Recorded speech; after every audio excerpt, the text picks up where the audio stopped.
us and victims of crime and of dedication to truth above all else. And we sure as hell know what that means. So, good for her. This is going to go in the canon of resignation letters. Harry, I have a legal question for you, just for people who are curious. I do, after all, have a JD. Yes. And we just play lawyers on TV, and you're real.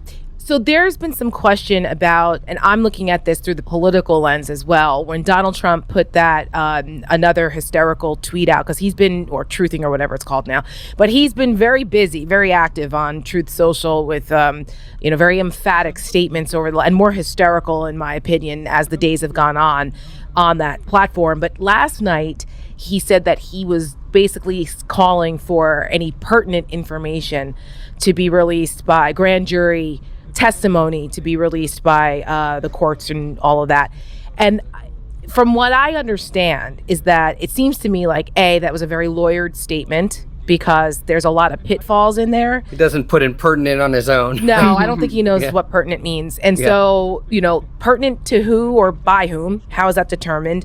If it has to go before a judge, which that's my understanding, right? That grand jury, that's right. Unsealing that material. Basically, because it's by nature supposed to be secret. So a judge has to determine whether they're going to do that. Testimony is different than material, right? So that's just actual testimony. That's like, there are other things that are that could be grand jury materials that don't have to go before a judge. So there's a difference so it's even more narrow in scope what he's asking for.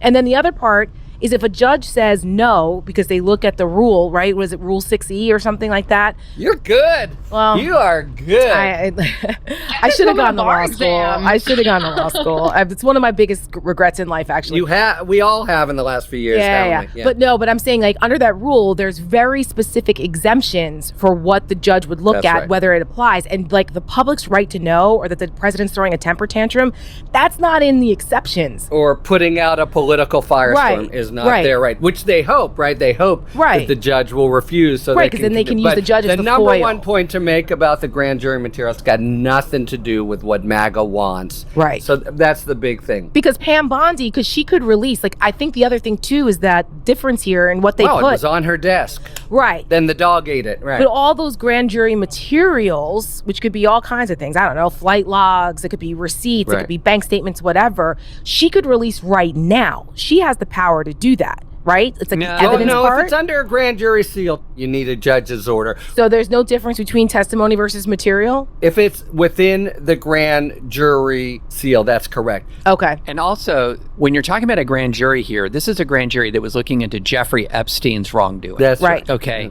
This was not a grand jury that was impaneled to look at all things, all people, all individuals who touched upon Jeffrey Epstein. They were launching a prosecution of Jeffrey Epstein.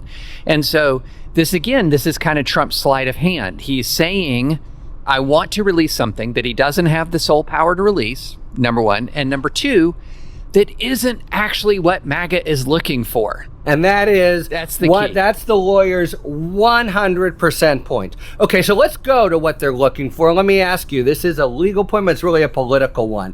This reminds me a little of, remember the Signal story where Jeffrey Goldberg is on and the administration pushes back? And it was just made it sort of inevitable we were going to see that transcript. It just feels to me, but this is a political question more than legal, but that there's this hydraulic force, and one way or another, that notebook is coming out, and probably sooner than later. Do you guys agree? Absolutely. Wall Street Journal never would have published that story unless they were prepared to take it to the next step. I mean, It is the Wall Street Journal, regardless of who owns it. They are a reputable newspaper and with journalistic standards. And so this isn't the National Enquirer. It's not the New York Post. Right. It is the Wall Street Journal. And it's the news side of the Correct, journal, not the opinion side. So, and even then. So I suspect that there is a drip that is going to become a much more formidable story after that. On top of the Senator Ron Wyden stuff. I mean, we saw that too. The money stuff, With the banking, treasury stuff.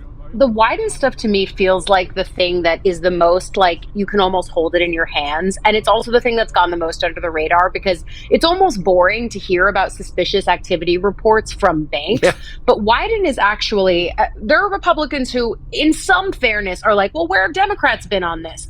But for Ron Wyden, he has actually, over the course of the last several years, been trying to do a literal follow the money trail. And he's been looking at thousands of whether it was wire transfers or other financial blueprints, basically, related to Epstein and the people who were paying him. And so for Wyden, who got access to these records, I think in the last year of the Biden administration, he's now coming back. And I think he quietly this week on the Hill was like, hey, by the way, we actually know where the threads for a client list could come from, whether or not this is written somewhere already or not. We could just write it on down if we look more into these records. And so when you talk about the tangible things that could actually come out, yes, the journal reporting is obviously a salacious new piece of this puzzle, but the Wyden banking stuff, I think, is one of the most tangible pieces. And then the other way that Congress, and this is a long shot, which is why I underscore the Wyden piece first, but they're trying to do what would be a bipartisan discharge petition that would basically compel Republican leadership, and it probably wouldn't happen before September because of how long everything has to age, but it would compel Republican leadership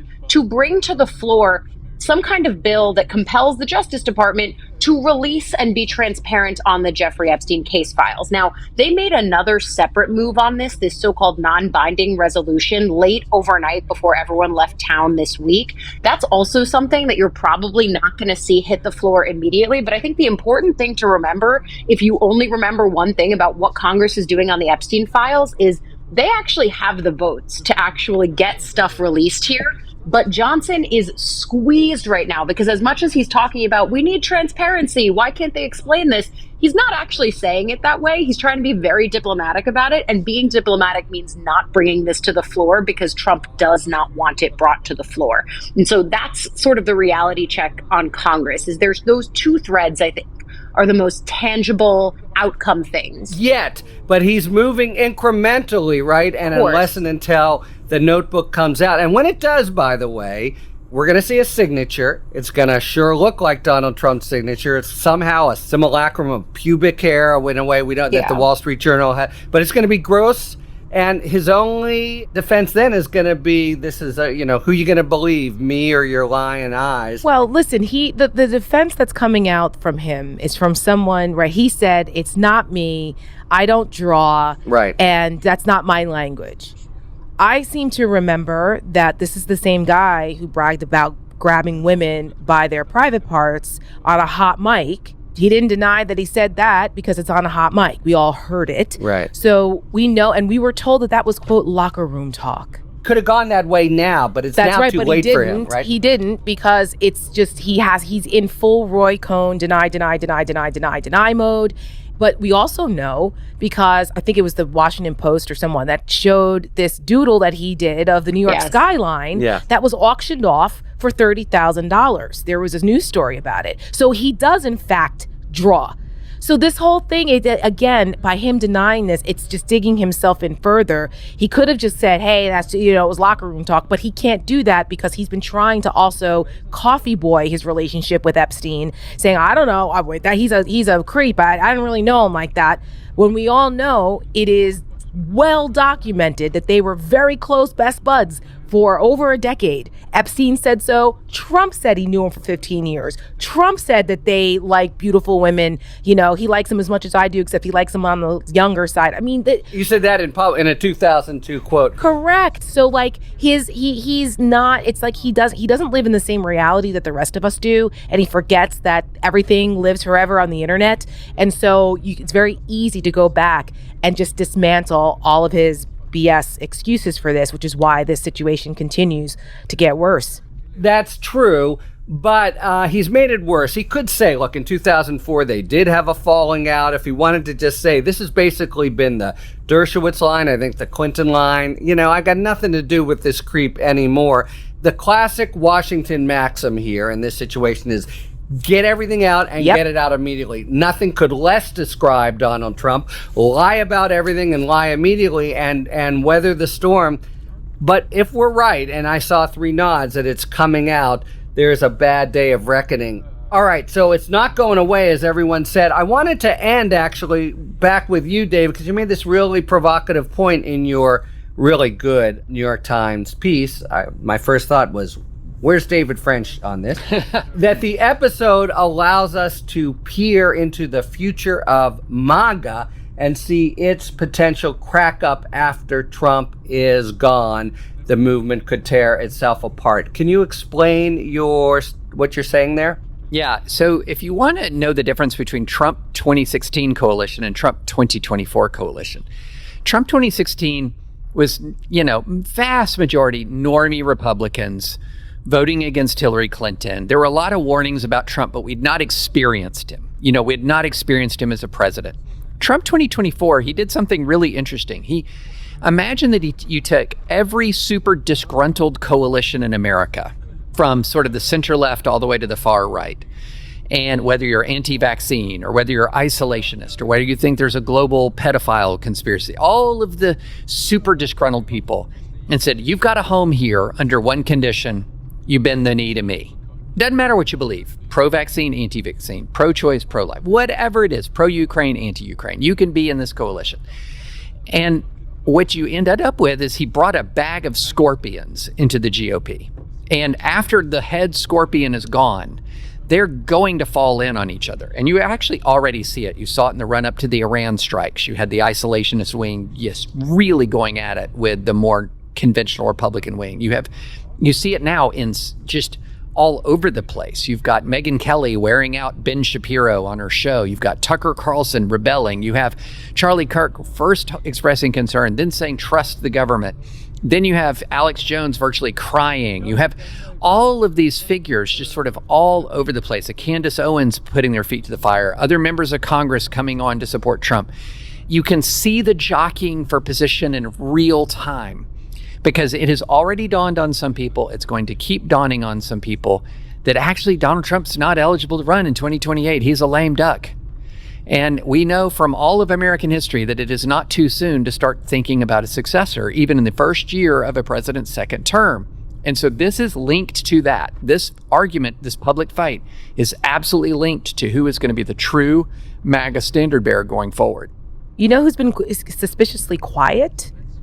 Is J.D. Vance. Except he said, let's let this notebook out. That's about it. But he hasn't really been the attack dog, standing in the breach for Trump that a vice president would normally be in a situation when the head honcho is in trouble. He's very delicately approaching this, and I think we should pay attention because he obviously thinks he should be the heir apparent, and I think that there are very powerful, moneyed people, particularly the tech bro contingent, the Peter Thiel, PayPal mafia guys that are grooming J.D. Vance to be the successor with their own nefarious plans for what this country should look like. I think you're looking at different factions within MAGA beginning to jockey for a position, to David's point, for the future here, because it is coming. And so I think we should just pay attention to how those people react.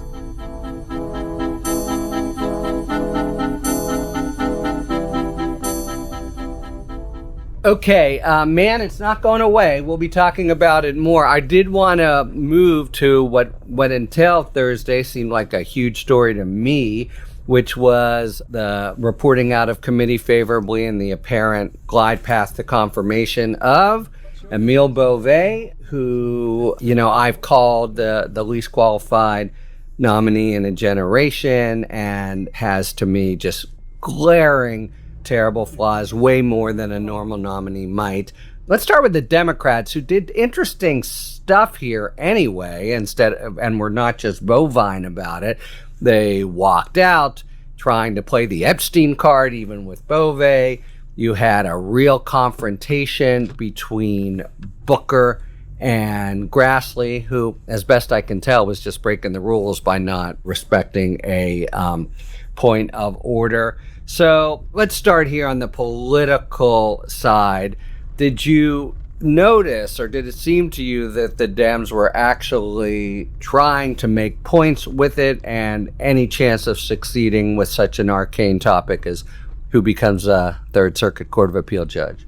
I mean, this is why the Judiciary Committee exists, right? When you've got 900 former DOJ lawyers saying you cannot confirm this guy to this position, it technically shouldn't matter what party you're in, but if Democrats were to take a stand... 100% pardon me. I mean, no, of course. I mean, I come from a family of lawyers, right? You learned, you respect the courts and you respect the rule of law, right? So it feels that animating to me as well, Harry. And in addition to your lengthy resume, of course you'd have that reaction. But look, for Democrats, everyone likes to play this parlor game of like, well, does it translate politically? On this, it actually doesn't matter. Like, the base does want to see them taking a stand. And so watching them walk out of a committee hearing, which is a rare thing to do, watching Booker take that stand against Grassley for not allowing them to continue some point of debate over the topic of Bovie's nomination, all of that shows the fight. So there's your politics piece. But if ever there were an arcane issue or something that's siloed in the realm of like very DC, this would be the thing to take the stand on. And I think it actually fits this larger umbrella theme that I saw out of Congress this week, which was the erosion of bipartisan norms and the decorum that building functions on. Because technically, Congress shouldn't and doesn't really work unless it's acting in bipartisan fashion. And on everything from the Bovie nomination to the rescissions package that clawed back $9 billion in partisan fashion, all of that just underscores the way that bipartisanship is crumbling and falling by the wayside. And you've got top Trump administration officials, including Russ Vought over at OMB, saying that's exactly how we want it when it comes to appropriations and funding. And that has such trickle effects through the way that government works or doesn't here. So I think the Bovie nomination from a legal perspective is as massive a story as you say it is. But when you put it in the congressional realm, it tells a larger story about the way that Congress is just kind of faltering at this really pivotal moment, because the way that it was set up to function was A, to be bipartisan, and B, to respect these not cemented in rule of law, but like just decorum and etiquette